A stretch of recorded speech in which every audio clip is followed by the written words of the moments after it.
chuol ne le jene nen chine lo wi yer chine puak ka yan nga wi yer chine jene kon uri chuol ta ene jen ne o puak tong jen tang cha la do yi ram je ga long ni na ka jene wala na ko da ba en nyere je long nyere je long ko ngu yen jel ke la ram chen ram je mu cher kana la jene dial ram je ga long ngu ku yen lo le tong mi o jela ne me raan cha yo nyera ba jin yen je chiam je Hey, kanum jek. chiar ye chia ka men kwal Hey, chiam ruac hey, chi point de menen hey. ki nyene je bang nyeri je bang ko chi len kara ne ram je Chaling. jina Mm. chiang ma je Ah.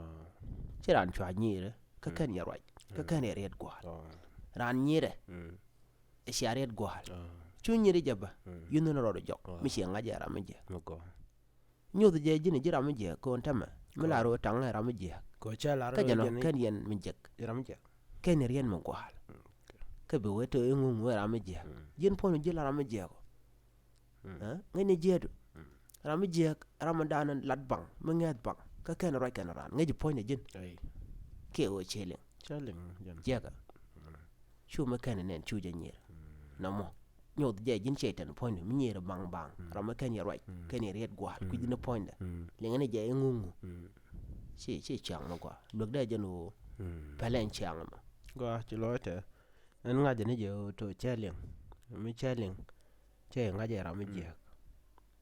le ngene je Kene bang kon dial. La lat ke nga ram je ba chu nga je nga che je ko chaling. pan Kan nga je no nyera to ram ken ya roi. Ishi de la ram je ko chaling. Che nga. jelode Cho lo jan to. Ni chan bile nyir bene ko roi ba ku nga je ram je. ana ba ko to ko ta ba ku ngi dai ka Jan.